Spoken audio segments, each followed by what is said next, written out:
This is Chris from Your Snowboard. You guys going to show you how to wax a snowboard.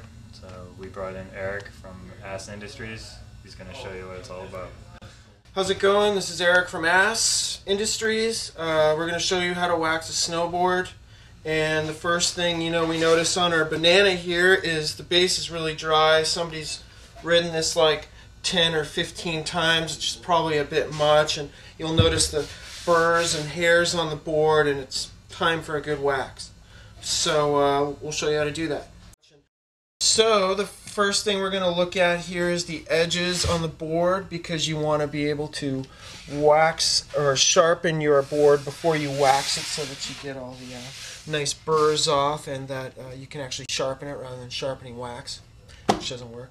So we're going to look at the edges here, and they've got some burrs, so what we like to do is get rid of them, and you just got this nice soft piece of burr removal tool here, and you're just going to want to do this a few times and take down all the burrs, and you can actually see the metal or the rust or whatever you're taking off come right off the board, and you're not hurting the edge by doing this, you're just deburring it. So now that we've deburred it, we don't really need to sharpen this board. It looks pretty sharp right now. So we'll just probably clean the board here. It's a good idea to clean all the old wax off, dirt, and everything else on there. So we want to clean the base. We want to use a little citrus cleaner here. Spray it on a little bit, goes a long way. We want to get rid of all the dirt and old wax so that the new wax sucks in nicely to the base. And you can notice the base getting cleaner and cleaner. Want to get all this stuff off. Just make sure you get all the citrus off before you start waxing, otherwise you won't be doing any good. So, our base is clean, and how do you choose a wax? Well, you've got generally a variety of different temperatures. Colder waxes are harder and repel jagged ice crystals a lot better than some of the softer waxes, which are meant for warm snow and repelling water pellets and so on and so forth. And you got some of the higher end stuff, which is fluorinated or graphite waxes, which have some additives to make it go faster. And you've got some all-temp stuff. Depending on what snow condition you're going to be snowboarding in, powder or a really man-made snow, which is really hard and granular, you probably want to go with a cold wax. You can always go with an all-temp wax, which will do the job. It should do the job at any condition well. Don't be afraid to try different blends of wax, and experiment with different things of your own, and make magic happen. So here's a basic snowboard iron. It's got a flat piece to it. You can use your household iron, which is going to work also, but you don't want to reuse it on mom's panties or her clothing. And basically, you don't want the iron smoking. You don't want it too hot. And a good way to test that is just to rub some wax on there. We're going to use cold wax today because on the East Coast we're riding powder this year, which is nice. And iron's not smoking. Looks like it's going to do all right. So what we're going to do is just do a little coat here. You don't need to use the whole bar of wax or all too much.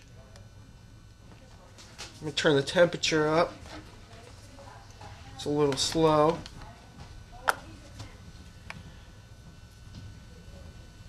And generally some sort of pattern like this works well to cover a good majority of the base. Raspberry scented ass.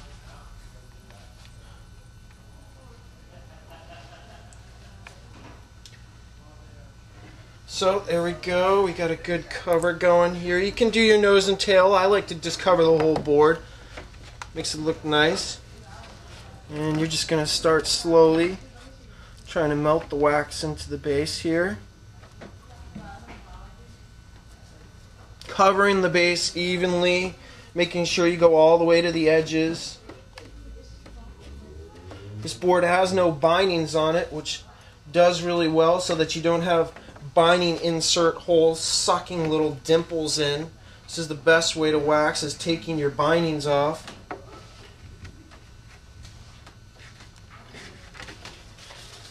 And just start going along the whole board, making sure you get it all waxed in nicely.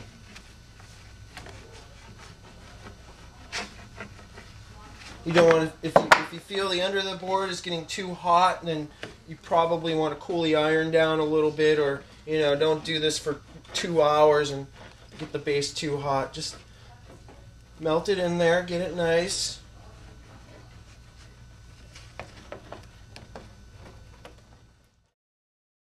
So our board looks pretty good here. We got the whole base covered in wax.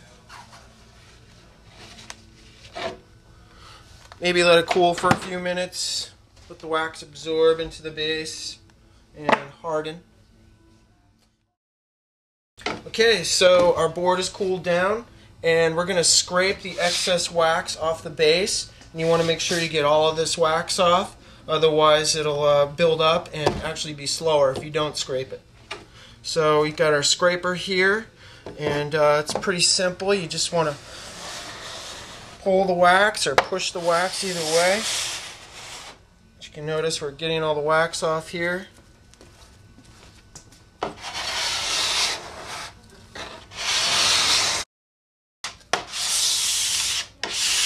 Okay, looks like we got all the wax off here.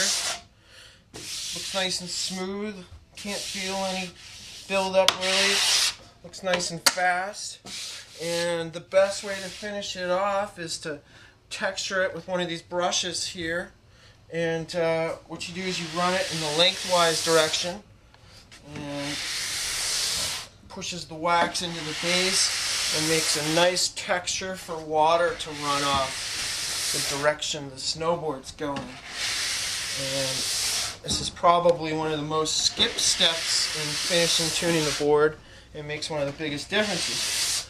So we brush it out a little bit, and then any Scotch-Brite pad here will do just fine. And you want to run that along the base too,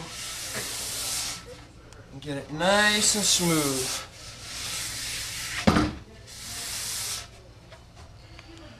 That's it, should be ready.